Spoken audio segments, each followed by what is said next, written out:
And I think this is perhaps not a very short talk, but a lot of stuff had to be cut out because it would get ridiculously long otherwise. So that's why I say part one of many.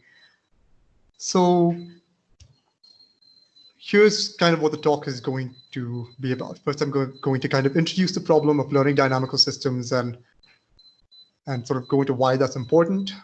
And then we're going to go into linear system identification, and in particular with this dynamic mode decomposition algorithm. Hey Chaitanya, are you sharing your screen? Oh, you guys can't see the screen? One sec, I'll just, so sorry, I'll just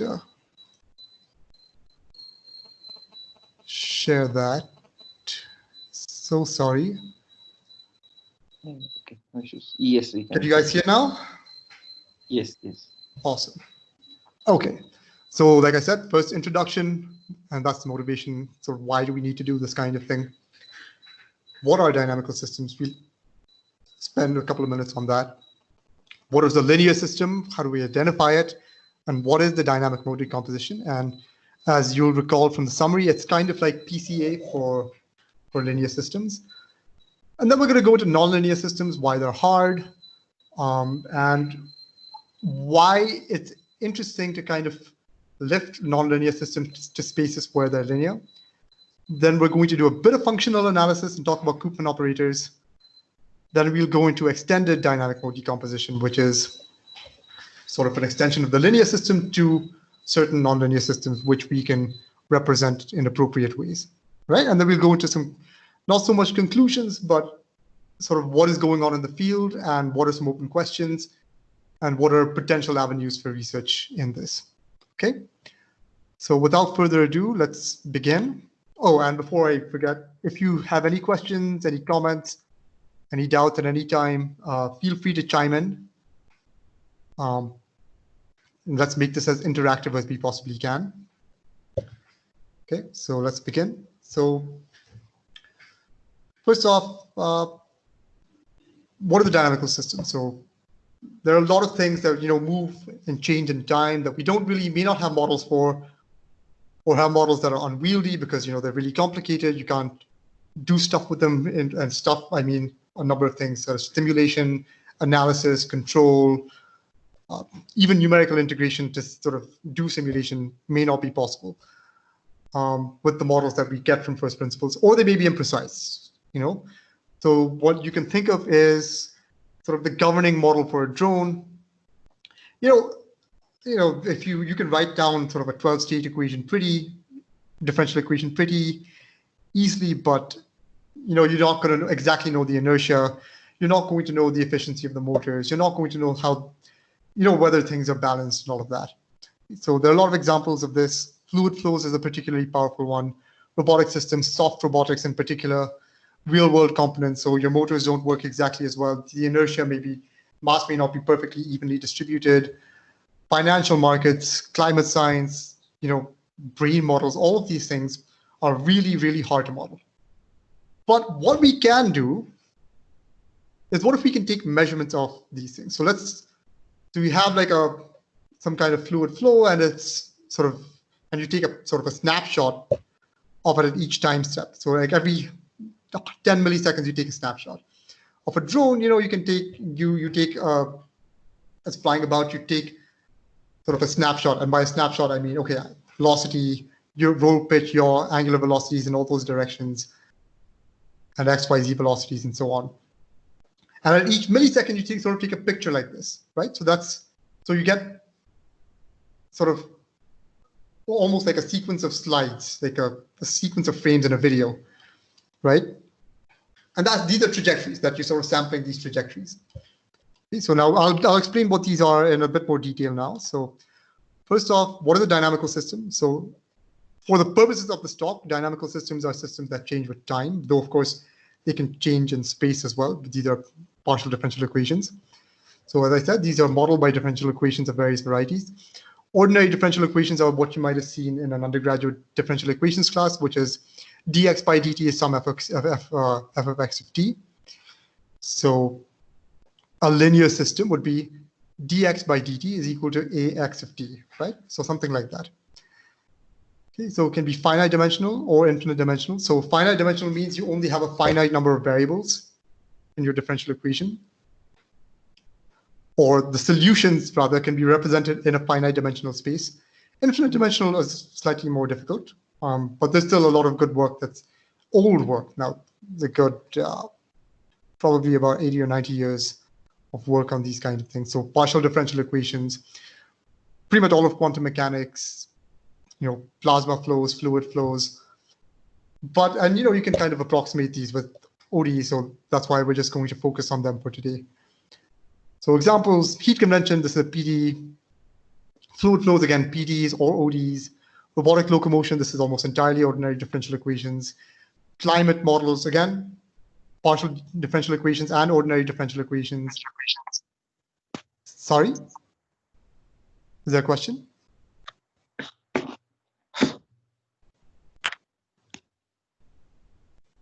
Should I continue? Okay. So now, formally speaking, we write it like this. So x dot, that's dx by dt, this is a vector, right? Is some function of a vector function of x of t. Okay? So this is the kind of system that we're going to focus on today. There are more complicated systems. These methods have been extended to all of that, but we're going to focus on this. And the solution, x of t, is equivalent to what is known as the flow map, ft of x naught. That is solution at time t, starting from this initial condition x of 0, is x of 0 plus 0 integral 0 to t, f of x of t dt. This is called the flow map, and we're going to use this notation moving forward. So just keep that in mind, okay? So the first obvious thing to look at is, can we fit a linear system to data? So a linear system is something that is governed by x dot is equal to ax. So x is like x1, x2, x3, x4, right? And so the time derivatives of each of these is some matrix multiplied by x1, x2, x3, x4, that vector. Okay, so this is in continuous time. In discrete time, we write it as follows. So xk plus 1 is equal to a of xk. A multiplied by xk, sorry. So at every step, you basically transform the state with this matrix A. Right, so the problem we're trying to solve is, suppose we have m points sampled, and m can be large or small, at equal intervals of the flow of an n-dimensional dynamical system. So you get trajectory points. You don't get the derivatives exactly, but you get states, right? So then these are x1, x2, xm, these are the data points. And each of these are an n-dimensional vector. So the point is, what is the best linear dynamical system that fits this data? So translation, quite simply, we need to find this matrix A, which best approximates the process xk plus 1 is equal to axk. Okay. So what we're going to try and kind of do is find a least square solution, because that's kind of a nice, simple, well-studied, thorough way of doing it, right? So more formally, so this is kind of the process we're going to go through. So we have this x bar, this big x bar, is your m data, your m data points. So we can split the data as follows. So normal x is x1 to xm minus 1, right? And then x prime is x2 to xm, right? So as you can see, you're basically, x prime is the matrix x shifted by a little bit, by 1 time step. So that's nice, because now we can say that x prime is equal to a multiplied by x. How do we solve for a? Well, just do a pseudo inverse. Straightforward. This is also the least square solution. You can plug in, you can minimize the Frobenius norm of a, and you'll get the same thing, right? You take the derivative, set it equal to 0, and you'll get exactly this. So this is simple, but the question is, what if x is huge? For example, if you're doing something like a complex robotic system with a lot of joints, you can have, tens of many states. You have a fluid flow, that number of states can go into the thousands or even millions, right? So in such situations, what do? Well, as we all know, SPD comes to the rescue in most things. So we can solve it like this. So this is actually the pseudo inverse formula exactly. And the key idea here is that the best k-dimensional subspace is spanned by the top k singular vectors, right? So if you want to project x and x, this dynamics down to sort of the most interesting subspace. What we're going to do is we're just going to do an SPD and project and just pick out and truncate below, say, let's say the top R singular vectors. Okay. So that means this A matrix is going to be quite small. So let's say this X, right? Let's say this is the dimensionality of this is, like a couple of thousand, and let's say we have a couple of hundred data points. So this is a tall, skinny kind of matrix, right? So this pseudo inverse A is huge. But if we can project it down, this becomes much smaller because of this. So if we truncate all of these vectors in the singular value decomposition, things become a lot easier to handle. All right? So let's go back to some very basic differential equation. Yeah, go on, sorry. Quick question. So yeah, so when you said truncate, that was something similar to what we do even in PCA, right? Exactly PCA, which is why I said in the in the sort of the introduction, this is PCA for dynamical systems effectively. There's some added steps, but this is basically PCA with added steps. Yeah, for linear dynamical systems. Okay. So, and it's surprisingly powerful, and this is why. So I'm going to explain why this works. So for those of you who took an undergraduate differential equations class, you'll have this dynamical system x dot is equal to ax, and you know that it can be solved by functions of this form. You put it in, and if phi is an eigenvector of A, then A phi is equal to lambda phi, and you'll get this. You'll get solutions of this form. So this forms the basis, right? So, oh, this should be phi as the eigenvector, sorry, not bi. It's a small typo there. So we form an eigenbasis, so we can represent all the solutions of this differential equation as follows, right? Simply because this is the eigen decomposition. And so now if the rank of A is small, right, we don't really need to do a lot. We don't really need to look at a large number of these eigenvectors because they don't matter. They'll just be basically constants in this. And what we care about is what's going on in the dynamics, right? So in this sense, this helps us understand dynamics up to effectively constant. So we only need a few terms to really understand what is going on. And turns out this is actually the case in a variety of real-world applications. It's not just, small dimensional systems, but anytime you go to, let's say, 50 or 100 states, let alone, 1,000 or whatever, the dynamics themselves will sort of mostly will have some low-rank structure at every linearized snapshot of it. Okay, so the dynamic mode decomposition we'll go into now. It's very simple. So we have x, and by x bar I also mean x and x prime, projected down. Okay. Find the projected dynamics like this. So this is u transpose AU is equal to u transpose x r prime br sigma r inverse. And this is simple. You just take x prime is equal x bar, let's say, or x tilde is equal to ux, plug it in, and it will come out of the PCA from this previous formula. And then you get the spectrum, and then you lift it back into the ambient space. Same trick as before, right? And sort of lambda is encoded in the sigma inverse.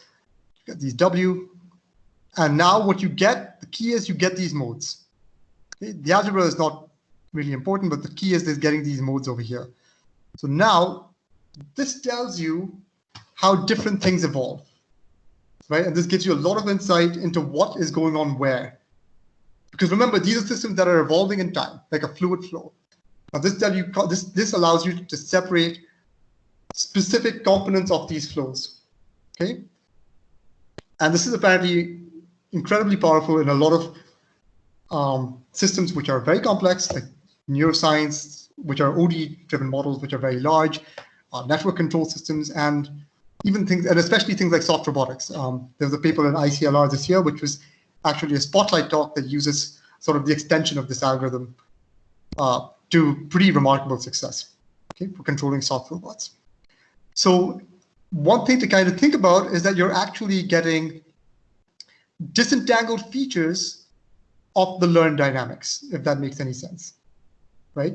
So you're getting each one of these sort of modes over here, this sort of bi, phi, e to the lambda, it, is sort of a feature of the dynamics. And so you get these disentangled features for free. which is really, really cool from a machine learning perspective, though it's only kind of been talked about now in the last couple of years. Before that, like I said, this was almost entirely sort of in the domain of fluid dynamics. The original paper was by a guy called Schmid in 2009 in the Journal of Fluid Dynamics. And pretty much for the next like 4 to 5 years, everything that came out in this area was in sort of that fluid space, computational fluid dynamics and data-driven fluid dynamics and stuff like that. Okay, so this is it.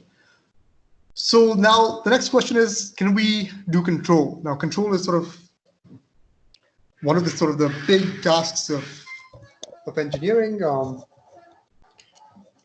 In a sense, a lot of what we see in robotics with reinforcement learning is basically brute forcing this thing of doing control. And there's a conference that's come out of trying to move away from just doing reinforcement learning, but stuff like data-driven control. There's L4TC, which is started by Ben Recht at Berkeley and some other people, which gets good papers every year. And Ben Recht had a really good tutorial at ICML in 2018. So this is another way of kind of doing the same thing. So learning to control from data. Okay. So now the models that we look at kind of change a little bit.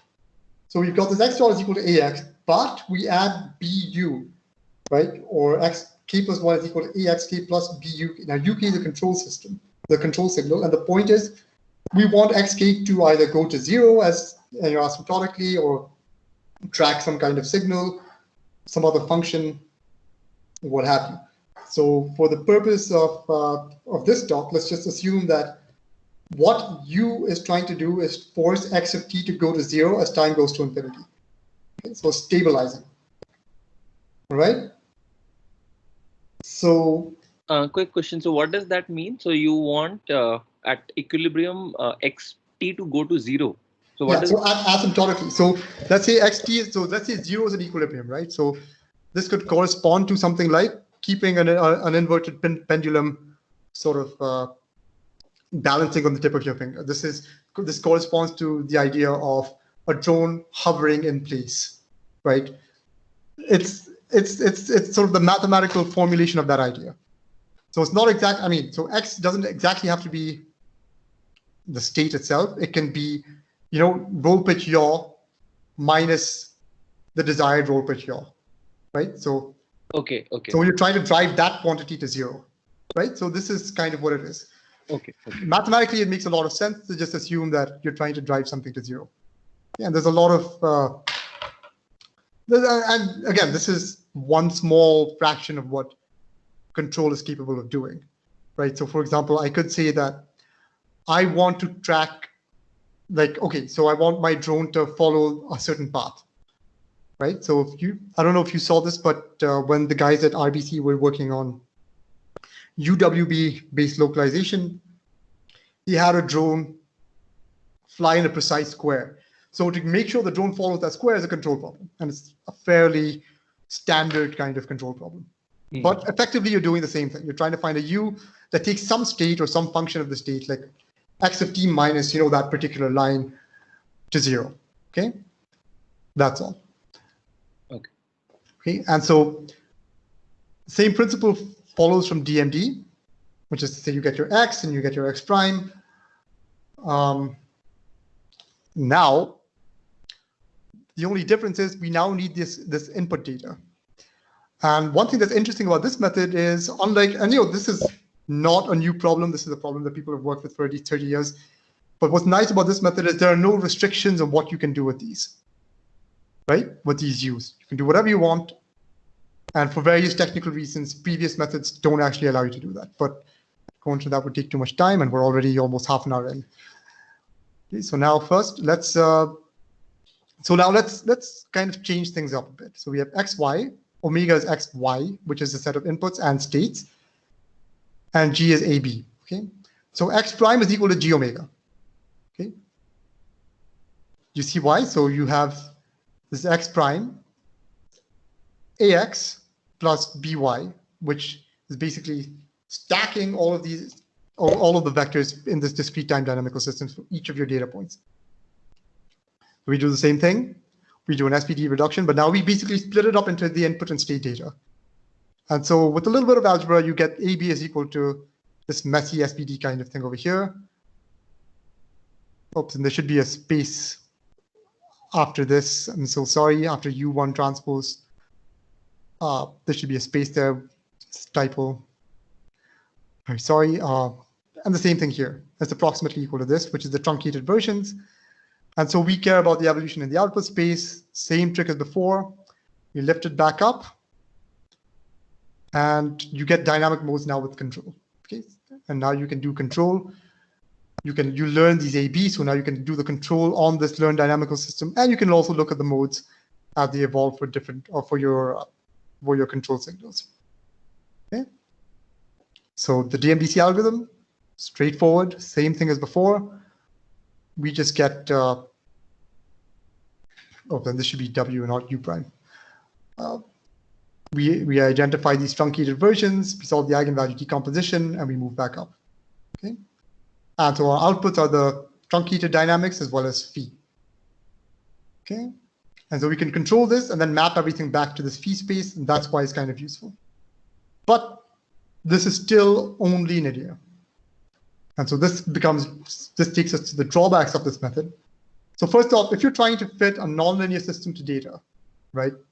This is not going to work very well in the long term. You'll be able to make short-term predictions only because these systems are only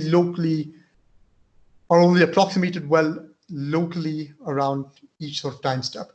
Well, the minute you go, 3, 4, 5, 6 steps down the line, this is not going to work. This is not going to work very well. So, and things where you're sort of doing real-time forecasting, you need to do constant updates. And it's also not very robust to noise, though there are ways to work around that. So for each of these, so like this, you can do streaming PCA or something like that. There's good algorithms now for that sort of thing. And even for this, you can robustify it. You can, instead of doing PCA, you can solve it with sort of a lasso regularizer. That makes it more robust. And there's a lot of different things which cause this to completely fail. So transient fluid flows, multiple equilibria in the dynamics. There's various common examples of systems like this, especially in robotics. And like I said, there's a long list of various nonlinearities that causes this method to fail, except for very, very short-term forecasting. That said, there are still a large number of systems where this will work just fine. Okay. So now the big question is, can we handle nonlinearity better? Like, is there a way to do this in a more interesting way, in a more rigorous way? Maybe, if not rigorous, then one that at least gives us better performance, empirically speaking. Okay. So to answer that, let's talk about some of the troubles we have with nonlinear systems. So this process of identifying nonlinear dynamics is really hard. Okay. That in itself, it's a really hard, really challenging problem. Still a very active area of research. And this is why we have reinforcement learning, right? For things like robotics. These are nonlinear systems that are hard to manage. And so, if you want to teach a robot to walk, you don't have good models of walking, right? You throw a reinforcement learning at it with enough data, you will eventually come up with something, even though it's not really interpretable. Okay. And of course, the drawback for that is it's incredibly expensive in terms of the amount of data you need. So as we all know, like AlphaGo had trained like several million games, which is more than what any human player would ever be able to play. So can we do that with less data? And especially for these large-scale complex systems, this is expensive. Okay? And now let's suppose we even have perfect models. Like I can model my system perfectly a priori from first principles from physics. Perfect model. Even then, control is really, really hard. Okay, and very rarely do you get any guarantee that your controller is going to work. This is a very, very hard problem. And now, suppose I have a perfect model. I have something that comes with guarantees. Even then, you have undesirable properties. So there's something called sliding mode control, where you basically put a manifold or just a hyperplane passing through your equilibrium, and you kind of your controller kind of tries to force your system to reach this manifold and stay on it. But as it turns out, when you try and put this on real machines, on real systems, you have something called chattering, where you're basically infinitely quickly trying to shift between each side of the manifold, right? And so that's basically causes your machines to blow up, simulations to fail, and it's just a mess. And also, if you want to use optimization-based techniques, the non-convexity involved, because these systems may be nonlinear, they may be non-convex. It just throws things out of, just makes things impossible to work with. So now, sort of what we want to now think about is, can we now use linear techniques to do this? Can we lift a nonlinear system into a space with linear dynamics and do control on that linear system? Well, and I'm going to motivate that sort of philosophy with a very simple example.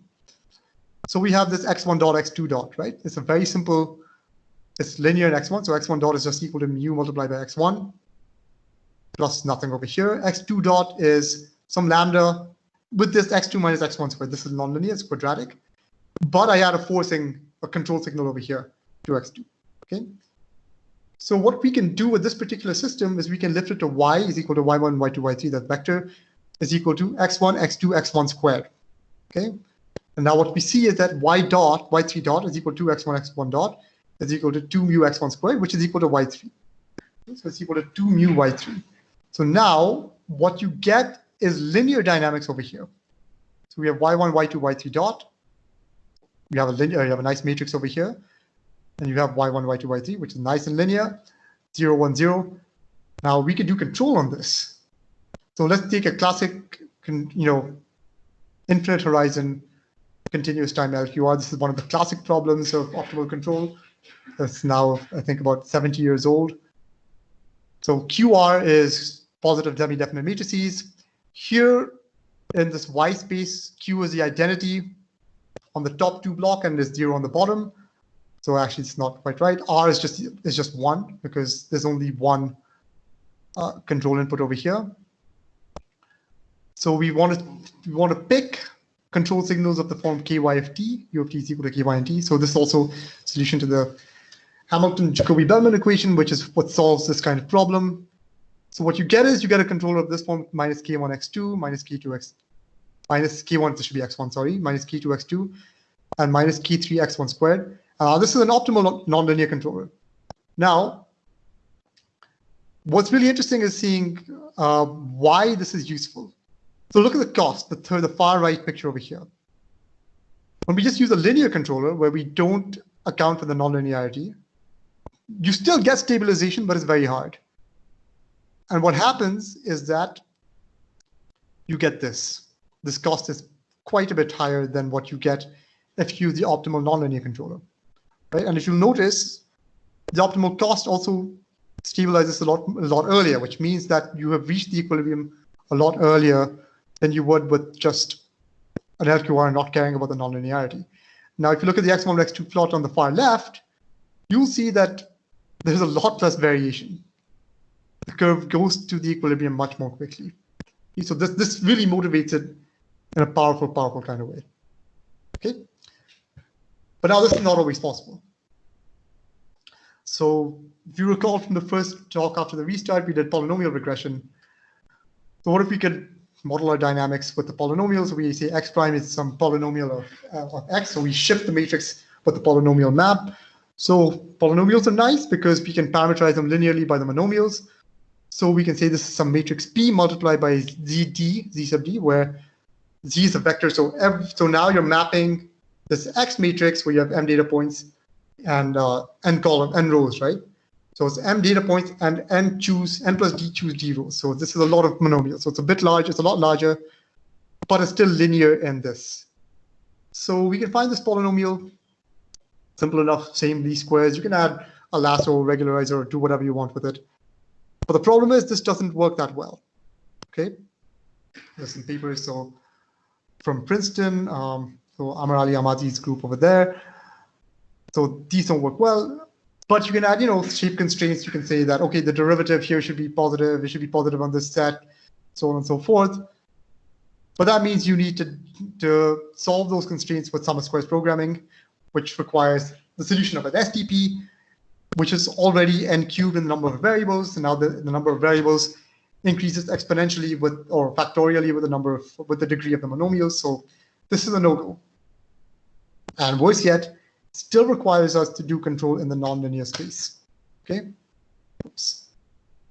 So what we're really trying to do is we need to find an embedding, a space in which we can embed these things into, the dynamics into, let's say phi of x, such that phi dot of x is equal to a matrix P multiplied by phi of x, where P is a square matrix. Okay. So how do we do that? Now we're going to take a bit of a jump into functional analysis. We're not going to go in deeply into this. There are books written about this, so it's really not the place for that. So like I said earlier, the key idea is to lift the vector space, the vector field, which is to say the dynamics f of x, into a space where the evolution is linear. But how do we do that? So now suppose we don't just collect data x1, x2, but we can collect scalar functions of the data like x1 squared, x2, cosine of x3, which is like the third coordinate of x1 or x or whatever. You know, make it up as you go along, right? These functions, we'll call them observables. Now, under some very mild assumptions on these functions, for any vector field, these form a Hilbert space. And the norm is there's a density functional, and it's an integral inner product, but it's defined from that, but it's not important. We know that this is a Hilbert space. That's very nice. So there's something called a Koopman operator, which acts on this Hilbert space. It's from a paper by a guy called Bernard Koopman. It's a 1931 Annals of Mathematics paper, I think. So suppose we have a function, a vector field x dot, and suppose we have a Hilbert space of observables, which is basically functions like this under some mild smoothness assumptions. We'll denote this by f. The Koopman operator, which acts on functions in f, satisfies the following. So k of g of xk is gxk plus 1. G dot is equal to kg in continuous time. This is called the infinitesimal generator. And the semigroup, which is basically a family of operators parameterized by t, which satisfies, so kt, ks, acting on a function g, is kt plus s of g. That's basically that's all we need to know about this. And this is easy enough to prove. So ktg of x is g composed with ft of x. Okay? So what this is saying is that this Koopman operator moves the observables forward in time. And the evolution of the observable is the action of the Koopman operator on that in continuous time. So this is a linear operator. Okay, and this is also easy enough to prove. And so the sets of eigenfunctions of this linear operator span subspaces of f. Okay, and these can be possibly finite dimensional, and that's really the powerful part of this. Okay, so I'm sure you guys can guess what we're going to do. We're going to try and approximate the eigenfunctions of this operator. Now, what's nice is if you can pick these eigenfunctions in a finite set, a finite number of these eigenfunctions, then K just becomes a matrix, right? So just keep that in mind. That'll be sort of the magic as we move forward. Yeah, how much time? Okay, we've already gone about 40 minutes. Okay, so here's kind of what's going on. So in the bottom half of this picture, you have your state space, and it evolves according to the flow. So x dot is equal to f of x. And so you move from t equals 0 to t equals t, you get to ft of x, right? So now in the observable space of all these functions and so on, you do the Koopman operator, you compose with this. So now you go from g of x to g of f of x, right? So this is the power of it. And the Koopman operator does that linearly. Okay, so do you see how? So now what we're basically saying is we now have a way of picking a linear dynamical system in these observables. Okay, and that's the magic here. Okay, so here's the key idea. So we have an operator acting on a space R. It can be finite dimensional, infinite dimensional. The best way to think about it is this is a matrix, this is Rn. So we have an eigenvalue, eigenfunction pair, right? So A phi is equal to lambda phi, same thing. Now instead of an eigenvector, you can have a function, okay? So for kt, which is the Koopman operator that pushes forward by time t, that moves the observable forward by time t, we want to find functions kt of phi is equal to, oh, sorry, this should be lambda of phi, not that. Okay. Oh, sorry, yeah, this is right. Sorry. So now suppose we have an arbitrary g at some whatever observable function that lies in the span of the eigenfunctions. Now we can always write it like this, where gk are constants. Okay, kt of gk is this. Okay, now so now the question is, how do we find these eigenfunctions? Okay, so basically, the eigenfunctions are the solution to this partial differential equation.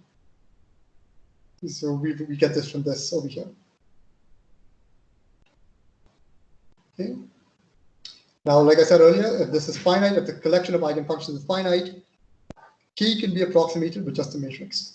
And that is where we get this linear dynamical systems picture back. So recall that x dot is equal to ax. A is a matrix acting on the state. Now we're saying that gk plus 1 or g dot is equal to kg, where g is a vector of your observable functions. Okay? This is really what we want.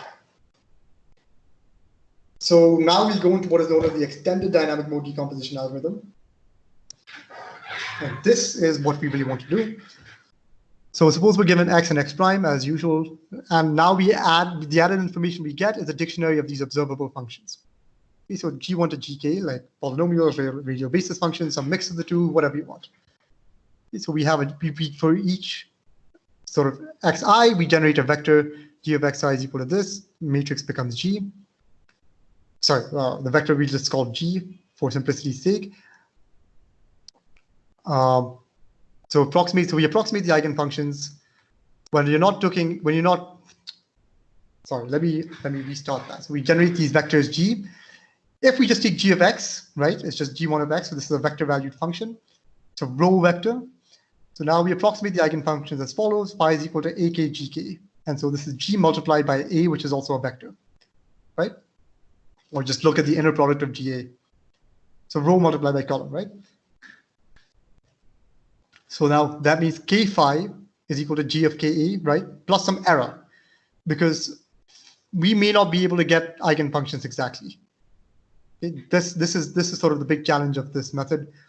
We don't know how to pick the eigenfunctions exactly, and solving this PDE is not exactly simple.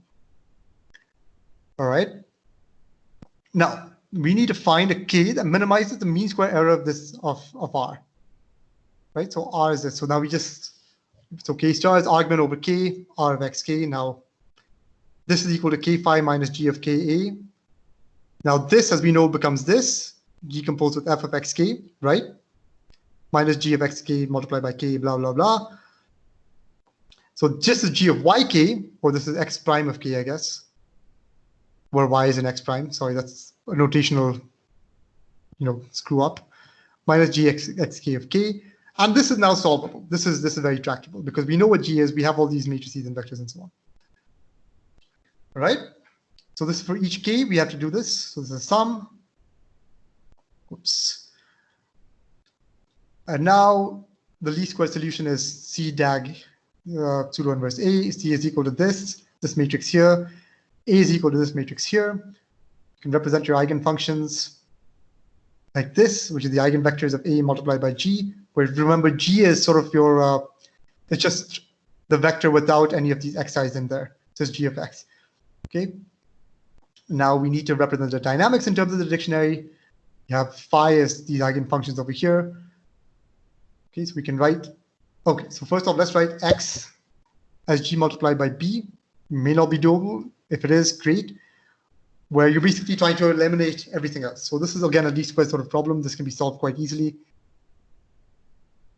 And with a bit of algebra, you get phi, the matrix with all of this, is equal to G multiplied by sigma, where sigma is all of these eigenvectors here, the matrix of all these eigenvectors. Sorry, not sigma. This is psi, and these little psi's over here. Okay, so this follows fairly simply enough because of this equation. So phi k is equal to psi k multiplied by g. So this simple enough over here. So you get the representation with a bit of algebra, which I'm not going to go into. Is B transpose psi inverse g. Okay, and this is again not tough to do. This is just linear algebra, basic linear algebra. Right, so now we have this, we get x, y instead of x prime, change the notation, sorry. This function, this dictionary of functions, and G, which is a vector of this dictionary. Compute C, A, K, as we have done above. Compute psi, which is the matrix of eigenvectors. Compute B, which follows from that. And then we just output B, x is equal to B transpose psi inverse G. So now you can forecast the flows like this. And similar to what you could do before, you could also get the dynamics K. Remember, K is just given by this. The same tricks with, adding regularizers, like a lasso regularizer or whatever else you want to promote sparsity. That will also work, and that'll give you better results. Standard stuff. Okay. Now, one last sort of extension to this idea. So what if we can get derivative information as well? So not only do I get x, but I get x dot. So why is this useful? Well, now if I want to do control, you shouldn't be here. So remember this continuous time PD is over here. We have this derivative information. We can build a lot more information. We can do a lot more, right? Because now we can directly model the derivatives. So suppose we have some function theta, and we can build a dictionary of directional derivatives for each row. So that is theta1 multiplied by f, okay? And we can plug in our data into that. Okay, so we want same goal, eigenfunction, eigenvectors equal to this. Oops, sorry, that should be capital psi, but anyway, sorry, typo. No, so what we now presume is we're given data xx dot. Okay, so state data as well as the vector field data, the derivative data. And apparently there are efficient ways to compute that, or we can just directly collect that data. Okay. So we build these matrices theta of x and this gamma, which is a directional derivative information, xx dot. And now basically we want to solve this PD over here, right? This eigenvalue problem over here with these squares.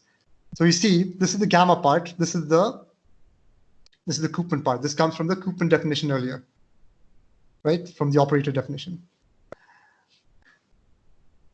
Okay, so now this again gives us a pseudo inverse solution. We can get this ki star for each row of k. This is ki is a row vector. It's each column, sorry, and sorry, each row. That's right. So row. This is also a row. And so we can get the pseudo inverse solution for each one of these. Okay. Now, if the dynamics are, since the dynamics are sparse, you can add a regularizer, and you get pretty dramatically good results. This paper was by Brunton et al. It's actually published in Proceedings of the National Academy of Science, which is, as you guys may well know, is incredibly prestigious. So this is how we do it, right? And it's sort of similar to this dynamic mode decomposition, EDMD algorithm, but now you only get this extra derivative information. Okay. So what are the big challenges with this work? Well, sort of the really difficult part is representing these eigenfunctions. So how to pick your observables, how do you pick your basis for your eigenfunctions? That's the really hard thing. So the question is now, given all the data that we have, can we use neural networks? It turns out there's some good work in that. So variational encoder-based methods have come out. So in 2018, this Lucia et al. Paper was in Nature Communications. This Morton et al. Paper was in NIPS. And this graph neural network-based method is in Lee et al. It's in 2020. This was an ICLR Spotlight paper, and they do it for control as well.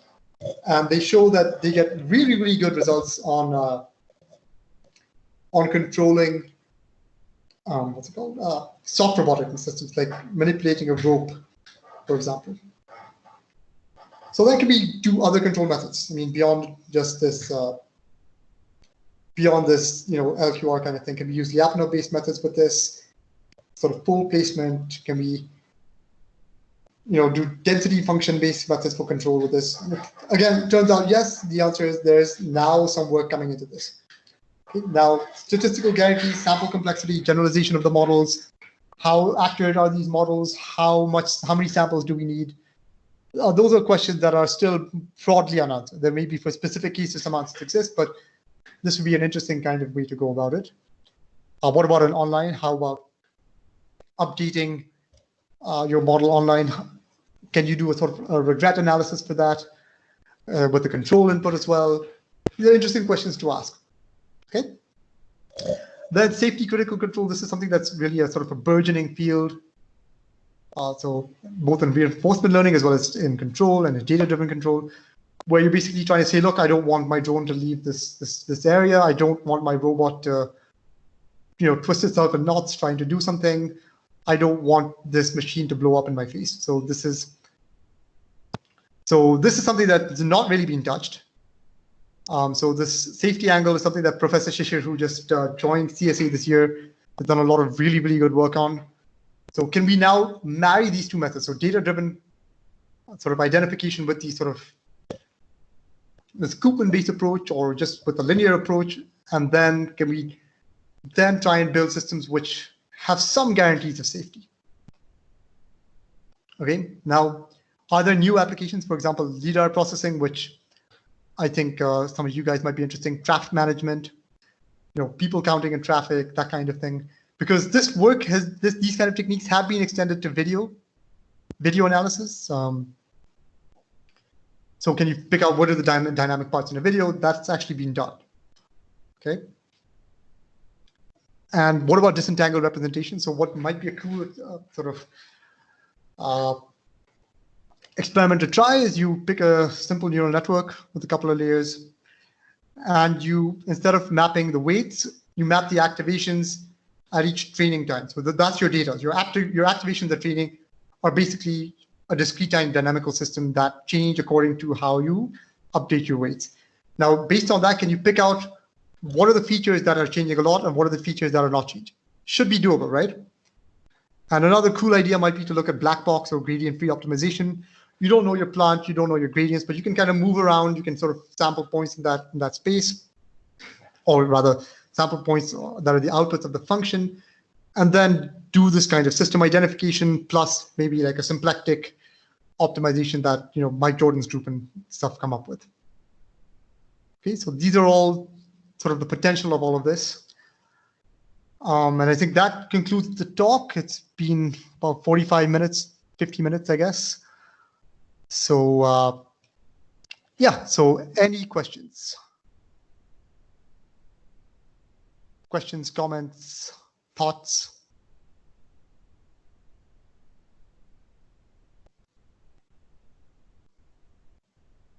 Yes, no, none of the above, all of the above? Yeah, I mean, it was. Hi, Chaitanya. Yeah. I'm sorry, I heard someone else also. Is someone else pitching in? I was just making a comment. You can go ahead. Okay, so actually I wanted to know how you were mentioning something about reinforcement learning that is also influenced by this kind of work. Can you elaborate on that? So reinforcement learning is not exactly influenced by this kind of work. So reinforcement learning and this work do the same thing, at least in this space of dynamical systems and even sort of robotics, right? So we've all seen those OpenAI gym things where that robot kind of learns to walk, right? Now the thing is, that is basically trying to solve a control problem. In fact, it is exactly trying to solve a control problem because, as a matter of fact, this has been done with this sort of pipeline. You take data of your system, you identify a model, or in fact, just use a model from first principle, and then design a controller like that. Reinforcement learning does the following, and this is a very rough sort of intuition, but I think it should hold. You're trying. What does reinforcement learning try to do? You're trying to find a policy that maximizes a reward, right? So in a sense, what you're doing is your reward increases as the closer you get to the desired behavior, or the closer you get to an equilibrium point, right? So think of it like RL is trying to brute force control design from data. Okay, this is a little less brute force. That's basically the thing. But in this scenario, you don't have any external reward system, right? No. So that's the thing. I learned the dynamics and I learned the controller itself, right? And so Right. implicitly, I guess one could say you're doing it, but this is a sort of a more principled way of doing RL. RL is just update your reward, update your policy, and see what happens, right? So you take an action, see what happens, and then you update your policy accordingly. Fundamentally, that's what we're doing in all of this online learning stuff, right? And the point of the policy is basically, so let me put it this way. I give you a nonlinear dynamical system, but I don't give you what the differential equation is. But I say, look, you can sample trajectories all you want. You can put whatever control input you want. You can measure whatever state or observables you want, and so on. Okay, now what will happen is, you'll say, okay, I start up at a point. I know I want to get to 0, 0, or whatever some equilibrium point. And I say, okay, here's my state. Chuck an input at it. That's basically an action, right? The action is exactly equivalent to the control input. So I do some kind of action, which is a control input, and I go somewhere else in the space. Okay, so have I gone farther? Okay, that's not good. So I have a small reward, but wait, I do something else. I come closer. That is good. And so and then you sort of update. You kind of learn what is a good reward, what is a good action, what is a bad action, and so that way you're kind of stabilizing the system in a very, very brute force kind of way. Here I'm saying, okay, you do this a little bit. You get some information. You get some input-output pairs or whatever. And now in one shot, learn the system, learn the dynamics. Okay. And like I said, for linear systems, this is fairly straightforward, but the real challenge is with nonlinear systems. And that's kind of why RL has been so widely adopted in stuff like robotics, because, it's one way or another, with enough time and enough data, it will work. This, you don't have the comfort of knowing that. You have to be a little bit smarter about it. But if it does work, you have more guarantees. Right. I hope that wasn't too long-winded, but that's basically the idea. Okay, makes sense. Thank you. Yeah. Yeah, okay, and one small question. So, so I think while mentioning about disentangled representations, you said that the weights of a neural network could be thought of as a state, and then you see how that evolves in your dynamic models, or is it the representations that you want to? So you don't know anything about the representations, let's say. Right. So you have the activations of each layer, okay? Mm-hmm. And you sort of vectorize them. And as you train, these activations will change, right, based on the weights. Yes. Right. And you have to consider, you have a batch and you have batches and all this. That's another game entirely. But as you train, you sort of get these activations. Now they'll change. So now you've got a dynamical system in the activation. The activations are changing with time, correct? Right. So now what if I were to do this dynamic mode decomposition? Just forget the nonlinear stuff, forget all of that. I just pick sort of snapshots of, let's see, 10 training steps. Mm-hmm. And I kind of try and figure out what are the dynamic modes in this. Could that not tell me something? I don't know. This is not being done. Okay. But this is just sort of an idea that I had. So then you can see what features sort of don't change with training. What parts of the activation, what modes of the activation do change with training. How do those, and because of this dynamic mode decomposition, you get disentanglement in a sense, right? Mm. Remember, you get those Koopman, those eigenfunction based thing that plus multiplied by the exponential. You get that for free, right? So in a sense, you're learning disentangled modes in training. So what do those modes correspond to features? Maybe not. I don't know. But it might be interesting to look at. Mm-hmm. Right. Okay. So another thing that I think you and Prashant in particular would be interested in is sort of the lidar thing, right? So let's say you've got a car with a lidar on it going and moving at constant velocity, right? Since everything is sort of relative to the car's motion, things that are stationary will have sort of the same kind of low rank dynamics, but things that are moving a lot will have higher rank dynamics when you look at the entire each lidar frame as a vector evolving in time. Right? So you'll be able to pick out, if you were to do this, you'll be able to pull out modes. And actually, there was sort of some lecture videos done by by Steve Brunton. He's a professor at the University of Washington, who's one of the big shots at this in this field. I'm going to stop sharing now. So he shows a video. It's a simple video. You've got a glowing square that's sort of pulsing, and you've got a pulsing Gaussian, right? So it's like an ellipse that's sort of pulsing, and you have a square that's sort of pulsing. And you can really clearly pick out those two parts, those two components, with this dynamic mode decomposition algorithm. Comes out really clearly, far better than either PCA or ICA. So so it's a very toy example.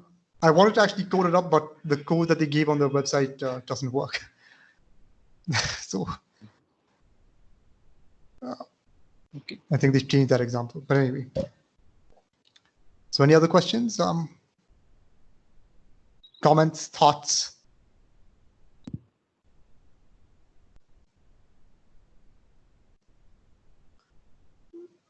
Okay, cool. So now the question we kind of need to ask ourselves is, what are we doing next week?